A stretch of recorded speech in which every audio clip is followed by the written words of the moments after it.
Il y a quelque chose dont peu de gens parlent. Ce n'est pas l'âge qui fait mal, c'est le silence lors des rencontres. C'est quand les gens regardent à travers vous au lieu de vous regarder. Tu es là, avec des histoires incroyables, avec des leçons de vie que personne d'autre n'a. Mais il semble que le monde ne voit plus que les rides, la lenteur, les détails superficiels. Cette sensation d'invisibilité grandit comme une plante silencieuse. Au début, tu remarques à peine que ton petit-fils ne te rappelle pas. Un ami qui ne t'invite plus aux rencontres. Le pharmacien qui te parle plus fort, comme si tu ne comprenais pas. Et petit à petit, ce sentiment d'appartenance, d'être valorisé, se transforme en quelque chose de différent. Quelque chose qui serre la poitrine. C'est justement à ce sujet que j'ai vu un précieux enseignement d'un médecin de 85 ans, un homme qui a déjà soigné des milliers de patients et qui, encore aujourd'hui, transmet une énergie admirable. Ses yeux brillants comme ceux d'une personne de 30 ans, et les personnes autour de lui semblent s'épanouir en sa présence. Il m'a dit, l'âge est dans l'esprit, mais ce sont les habitudes qui laissent des marques sur notre âme et sur notre visage. Et si je te disais qu'il est possible de renverser la situation?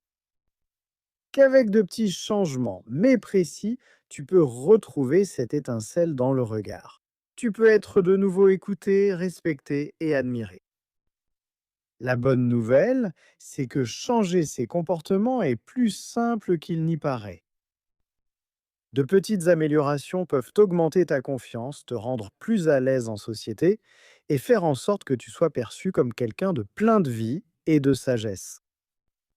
Aujourd'hui, je vais te montrer quelles sont ces mauvaises habitudes et comment les laisser derrière toi de façon naturelle et sans complication. Première habitude, négligence de l'image personnelle. L'image personnelle peut sembler futile, mais l'apparence influence directement la façon dont les gens nous traitent. Cela ne veut pas dire que nous devons nous habiller comme des stars de feuilleton. Bien loin de là. Il s'agit de prendre soin de soi, de se respecter soi-même. Je me souviens comme si c'était hier d'une histoire qui m'a marqué. Lucas, un ami de longue date, a toujours été quelqu'un de sympathique, blagueur, mais avec le temps, il a commencé à se négliger. Ses cheveux poussaient sans forme, ses ongles étaient un peu sales, ses vêtements un peu froissés. Il se plaignait tout le temps de se sentir invisible, que les gens ne lui parlaient plus, que les caissières au supermarché ne le regardaient même plus vraiment. C'est alors que, lors d'une conversation, je me suis souvenu de ce que le médecin de 85 ans m'avait dit un jour. La première impression que les autres ont de vous, c'est comme l'emballage d'un cadeau. Si l'emballage est négligé, personne ne s'intéresse à ce qu'il y a à l'intérieur. Lucas est resté pensif. Le week-end suivant, il a décidé de changer de look. Il est allé chez le barbier, s'est fait couper les cheveux, s'est rasé, a pris quelques bonnes chemises qu'il avait mises de côté et les a fait repasser. Il a acheté une simple crème hydratante à la pharmacie, qu'on croit superflue jusqu'à l'utiliser et constater la différence. En quelques jours, il semblait être un autre homme. Son sourire est revenu, la conversation coulait de nouveau. Les yeux des autres s'illuminaient quand il arrivait. Cette transformation n'a rien à voir avec la vanité, c'est une question de présence. Quand on prend soin de soi, on transmet le message qu'on valorise qui on est. Et les autres y répondent naturellement. Et le meilleur dans tout ça, pas besoin de dépenser des fortunes. Garder sa coupe de cheveux à jour, avoir les ongles propres et coupés, porter des vêtements propres et bien repassés, hydrater sa peau avec une crème basique et garder ses chaussures propres font déjà une grande différence. Ces petits gestes de soins personnels sont comme des graines. On les sème aujourd'hui et bientôt on commence à récolter des sourires, du respect et de l'admiration. Je sais qu'il y a des gens qui pensent, mais à mon âge, qui va faire attention à moi? Laisse-moi te dire. Le monde fait attention, oui. Et plus important que ce que le monde voit, c'est ce que tu ressens. Quand tu t'apprêtes, que tu te prépares, que tu te regardes dans le miroir et que tu aimes ce que tu vois, ton humeur change. Tu te sens plus fort, plus motivé, plus heureux. Le médecin de 85 ans me disait toujours: le corps est la première maison de notre âme. Prends-en soin comme tu prends soin de ta maison, propre, organisé et accueillant. Habitude 2. Communication agressive ou bruyante. Maintenant que nous avons vu à quel point prendre soin de son image fait la différence, parlons d'un sujet tout aussi important: notre communication. Ça ne sert à rien d'être bien présenté si, au moment de parler, nos paroles éloignent au lieu de rapprocher. Et cela arrive souvent sans même qu'on s'en rende compte. Vous voulez voir un exemple réel? Thomas, mon ami de longue date, était connu pour être le bout en train du groupe. Il parlait toujours fort, riait fort, appelait tout le monde de loin. Mais au fil des années, j'ai remarqué que le groupe s'éloignait petit à petit. Les conversations se faisaient un peu plus rares, les gens commençaient à organiser de petites rencontres sans le prévenir. Et lui, le pauvre, ne comprenait pas pourquoi. C'est alors qu'une de ses nièces lui a suggéré de faire un test auditif. Résultat, une légère perte d'audition. Comme il n'entendait pas bien, il parlait de plus en plus fort sans s'en rendre compte. Le médecin de 85 ans dit toujours des: le secret d'une bonne conversation réside plus dans l'écoute que dans la parole. Et c'est vrai, parler trop fort, interrompre, crier ou même s'emporter facilement peut mettre les autres mal à l'aise. Et personne n'aime être là où il ne se sent pas à l'aise. Mais la bonne nouvelle, c'est qu'il y a aussi une solution à cela. Et ce n'est pas compliqué. Faire des examens auditifs réguliers après un certain âge. Faire attention au ton de la voix lorsque vous remarquez que les gens prennent du recul, et pratiquer l'écoute active sont des étapes simples qui peuvent transformer vos interactions sociales. Parler d'un ton mesuré, faire des pauses dans la conversation et observer les réactions des personnes autour de vous aide à créer une communication plus bienveillante et accueillante. Le médecin de 85 ans m'a raconté que durant toutes ces années de profession, ce n'était jamais ce qu'il disait qui guérissait. Mais c'était la manière dont il le disait, le ton de sa voix, son regard bienveillant, la patience d'écouter les douleurs de l'autre. Habitude 3, des vêtements très vieux ou usés. Maintenant, parlons de quelque chose qui, bien que cela paraisse simple, a un impact énorme: les vêtements que nous choisissons pour notre quotidien. Les vêtements sont comme le cadre d'un tableau. Elles ne changent pas qui nous sommes à l'intérieur, mais elles mettent en valeur ou atténuent ce que nous avons de meilleur. Beaucoup de gens pensent qu'après un certain âge, peu importe ce qu'on porte, qu'on n'a plus personne pour qui s'habiller. Mais laisse-moi te dire, il y en a un, oui, c'est pour toi-même. Je me souviens bien de Jake, un grand ami des parties de pêche. Il a toujours été un gars enthousiaste, plein d'histoires, mais il a commencé à tomber dans une routine où il portait toujours le même t-shirt délavé et la même vieille casquette. C'était presque sa marque de fabrique: chemise usée, pantalon ample, basket en lambeaux. Avec le temps, il a commencé à se plaindre que plus personne ne venait lui parler comme avant. On aurait dit qu'il était devenu un peu effacé. Un jour, pour aller à un anniversaire, sa fille a insisté pour qu'il mette une chemise neuve qui était rangée depuis longtemps. C'était une chemise simple bleu clair, bien repassée. Quand il est arrivé à la fête, on aurait dit que tout le monde le voyait à nouveau. Les gens souriaient plus, parlaient de plus. Même sa posture a changé. Il s'est tenu plus droit, avec un air plus vif. Et tu sais ce qu'il m'a dit après? Mon gars, on aurait dit que j'avais rajeuni de 10 ans. Et c'est exactement ça. Les bons vêtements transmettent de l'énergie, du soin et du respect pour soi-même. Cela n'a rien à voir avec suivre la mode ou dépenser une fortune. Choisir des pièces basiques et bien entretenues, comme un bon polo ou un t-shirt de couleur neutre, et éviter les vêtements trop usés fait déjà une grande différence. Remplacer les vêtements trop larges ou trop serrés par des pièces bien ajustées aide aussi à revitaliser l'apparence. Demandez de l'aide à une personne de confiance si besoin. Ce qui compte, c'est que le vêtement soit comme un cocon confortable. Vous pouvez commencer doucement en choisissant un vêtement qui vous met en valeur et vous verrez même votre façon de marcher changer. Quand on se sent bien dans ce qu'on porte, la confiance grandit et avec elle viennent l'intérêt des autres, l'affection et le respect. Habitude 4. Se plaindre ou critiquer excessivement. Après avoir pris soin de notre image et de la façon dont nous communiquons, il est temps de porter un regard plus attentif sur nos attitudes pendant les conversations. Très souvent, sans le vouloir, nous pouvons tomber dans un piège qui éloigne les gens et nous fait vieillir intérieurement. La plainte et la critique excessive.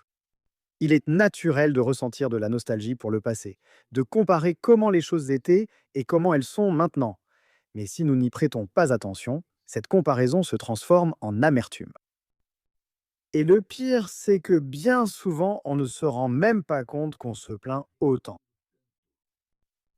J'ai connu un monsieur appelé Daniel, qui était la gentillesse incarnée quand il était jeune.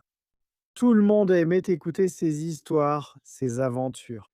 Avec le temps, il est devenu plus renfermé, plus critique. Dans chaque conversation, il disait vite: «À mon époque, c'était mieux», ou «De nos jours, plus personne ne vaut rien». Au début, les amis riaient, trouvaient ça drôle, mais avec le temps, ils ont commencé à éviter les rencontres plus longues. C'était comme si un nuage gris se formait autour de lui chaque fois qu'il ouvrait la bouche, et il ne comprenait pas pourquoi. Il disait que c'était parce que personne ne voulait entendre la vérité. Mais voyez plutôt, ce n'est pas que les gens n'acceptent pas des opinions différentes. Le problème, c'est la fréquence et le ton. Se plaindre tout le temps fatigue ceux qui écoutent. La critique constante donne l'impression d'amertume, de dureté, de désintérêt pour le présent. Mais cela aussi, c'est facile à changer. Au lieu de dire «avant, c'était bien mieux», que diriez-vous de dire «à mon époque, c'était différent». Et aujourd'hui, c'est intéressant de voir comment les choses ont changé. Essayez de vous concentrer sur les aspects positifs du présent. Contrôlez la fréquence des critiques et partagez vos souvenirs de manière légère, comme des histoires. Rappelez-vous que chaque génération fait face à ses propres défis. Ces petits ajustements rendent la vie avec les autres plus agréable, ouvrent la voie à des échanges plus riches et surtout aident à garder la joie vivante en nous. Parce que la vérité, c'est que personne n'aime être près de quelqu'un qui passe son temps à pointer ce qui ne va pas. Les gens sont attirés par la légèreté, la curiosité, la bonne humeur.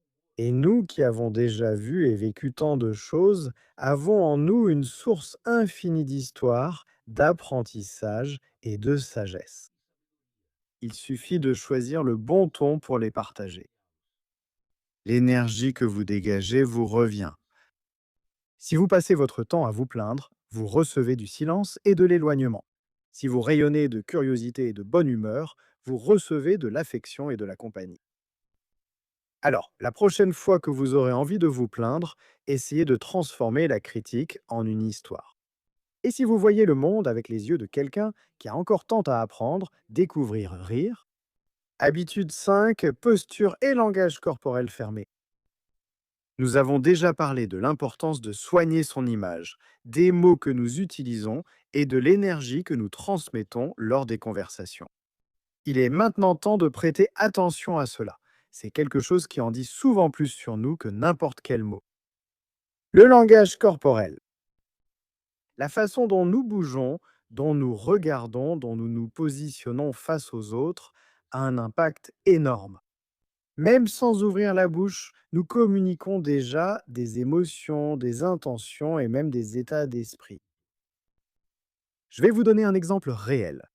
Clara, une voisine, a toujours été une femme joyeuse, pleine de vie. Mais un jour, en regardant des photos d'anniversaire, elle a remarqué quelque chose qu'elle n'avait jamais vu. Elle avait toujours les épaules tombantes, les bras croisés et le regard baissé. Sur la photo, elle semblait triste, fermée, distante, très différente de ce qu'elle pensait être. C'est là qu'elle a eu le déclic. Le corps racontait une histoire différente de celle de l'âme. Et cela arrive à beaucoup d'entre nous, surtout avec le temps qui passe. Les douleurs corporelles, la fatigue ou même le manque d'entrain font que notre posture se referme petit à petit, sans qu'on s'en rende compte. Mais cette posture fermée transmet aux autres un message de découragement, de dureté ou de désintérêt et, sans le vouloir, finit par éloigner les gens. Mais comme pour tout ce dont nous avons parlé jusqu'ici, améliorer cela est plus simple qu'il n'y paraît. De petits changements font une énorme différence. Gardez la colonne vertébrale alignée, comme s'il y avait un fil qui vous tirait du sommet de la tête, aide à maintenir une posture ferme et confiante. Regardez dans les yeux de la personne avec qui vous parlez, en gardant les bras décroisés, témoigne d'ouverture et de réceptivité. Bougez les mains de manière profonde et naturelle pendant que vous parlez, avec des gestes doux. Et sourire sincèrement aide aussi à créer une image chaleureuse et rassurante. Ces gestes simples créent une image de vitalité, d'intérêt et d'accueil. Et la conséquence est merveilleuse. Plus de personnes s'approchent, plus de conversations s'engagent naturellement, plus de moments agréables se produisent. La posture influence aussi ce que nous ressentons intérieurement. Lorsque nous nous tenons de manière ouverte et droite, nous envoyons à notre cerveau un message de force et de confiance. C'est comme si le corps disait à l'esprit: «Nous allons bien, nous sommes prêts à vivre le meilleur de la vie». Et ça, mon ami, ma amie, il n'y a pas d'âge pour que cela arrive. Chaque matin est une nouvelle chance d'aligner la colonne vertébrale, de lever la tête et de sourire au monde. Peu importe si nous avons 20, 60 ou 90 ans, le langage du corps est universel et éternel. Si tu remarques que tu es très courbé, que tes épaules sont toujours fermées, que ton regard évite celui des autres, commence doucement, ajuste petit à petit, un pas à la fois. Un jour, tu te surprendras à marcher avec plus d'assurance, à regarder avec plus d'éclat et à ouvrir les bras au monde sans peur. Une bonne posture renforce une bonne image personnelle. Une bonne communication, la gentillesse et la légèreté dans les mots aussi. C'est un cercle vertueux qui commence par de petits gestes et engendre de grandes transformations. Habitude 6, halitose et odeur corporelle. Habitude 8, habitude 9, action du corps. Habitude, action. Habitude, RKA, parlons maintenant de quelque chose qui peut sembler anodin, mais qui fait une énorme différence. Faire attention à son haleine et à son odeur corporelle. Je sais que c'est un sujet délicat, mais il est important d'en parler avec naturel et respect. Après tout, nous sommes tous susceptibles de passer par cela à un moment ou à un autre de notre vie. Et la bonne nouvelle, c'est que la plupart du temps, les solutions sont simples et très efficaces. Le corps change avec le temps, le métabolisme devient différent, la bouche devient plus sèche, la sueur peut avoir une autre odeur, tout cela est naturel. Mais si nous ne faisons pas attention à ces signes, nous pouvons finir par éloigner les gens sans même comprendre pourquoi.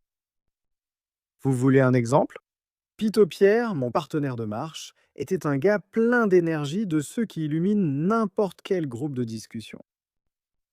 Mais il a commencé à remarquer que les gens faisaient un pas en arrière quand il s'approchait. Au début, il pensait que c'était une impression, puis il a cru que c'était une sorte d'antipathie gratuite. Jusqu'à ce qu'un ami avec beaucoup de tact lui explique que son haleine était forte. Peter, sans le savoir, était déshydraté et prenait aussi un médicament qui asséchait encore plus sa bouche, ce qui aggravait encore le problème. Il a suffi d'en parler. En commençant à boire plus d'eau, à utiliser un bain de bouche sans alcool et à garder des chewing-gums sans sucre dans sa poche, tout a changé. Peu à peu, le sourire et la proximité sont revenus. Ce genre de situation est plus courant qu'on ne le pense, et il n'y a rien de honteux là-dedans. C'est juste un autre aspect de la santé qui mérite notre attention. Boire beaucoup d'eau, utiliser un bain de bouche sans alcool, avoir toujours sur soi du chewing-gum sans sucre ou des bonbons à la menthe, Et avoir une hygiène bucco-dentaire soignée sont des mesures simples qui permettent de garder une haleine fraîche. Il est également important de consulter régulièrement le dentiste, de prendre soin de son hygiène corporelle avec une douche quotidienne et d'utiliser un déodorant efficace. Et privilégier les vêtements en tissu naturel comme le coton. Le plus important, c'est de comprendre que prendre soin de ces détails est un geste d'affection envers soi-même et envers ceux qui vous côtoient. C'est comme préparer la maison pour recevoir des invités chers. On arrange, on nettoie, on parfume, n'est-ce pas? On fait cela pour créer une ambiance agréable. Il en va de même pour notre corps, qui est notre première maison.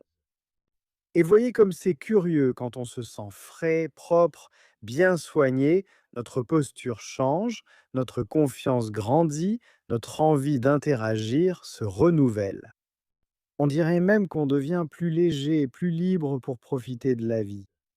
Alors, si vous sentez que votre corps demande plus d'attention, répondez-lui avec gentillesse, sans honte, sans culpabilité, sans peur. Ce sont de petits gestes qui protègent que de grandes relations. Au bout du compte, ce qui importe, c'est de se rappeler que l'âge véritable réside dans nos habitudes, dans nos attitudes et dans l'éclat que nous choisissons de garder dans nos yeux. Tu as vu comment de petites habitudes peuvent transformer la façon dont le monde te perçoit. L'âge ne te définit pas, ce sont tes habitudes qui le font. Quand tu prends soin de ton image, de ta communication, de ta posture et de ta présence, la lumière qui existe déjà en toi recommence à être vue et ressentie par tous. Comme le disait ce médecin de 85 ans, ce sont nos habitudes qui façonnent notre essence et notre apparence, et il a raison. Chaque petit geste pour prendre soin de soi est comme une graine plantée qui fleurit bientôt sous forme de sourire, de câlins et de conversations agréables. Imagine tu entres dans une pièce, la tête haute, des vêtements soignés, un sourire sur le visage, le regard attentif et curieux. Les gens se tournent naturellement vers toi, ils veulent entendre ce que tu as à dire. Ils se sentent bien en ta présence. Ce n'est pas de la magie, c'est simplement le résultat naturel de petits choix quotidiens, des choix qui disent «je prends soin de moi» et de ceux qui m'entourent. Alors dis-moi, laquelle de ces habitudes t'a le plus fait réfléchir? Commente ici en dessous. Si ces conseils t'ont aidé, partage-les avec quelqu'un qui s'y reconnaîtra aussi. Et rappelle-toi, il n'est jamais trop tard pour refleurir. Chaque jour est une nouvelle chance d'être vu, entendu et valorisé pour le trésor que tu es. Merci d'être ici avec moi aujourd'hui. Abonne-toi à la chaîne pour plus de contenus comme celui-ci qui peuvent transformer ta vie avec de petits gestes de sagesse. À la prochaine vidéo!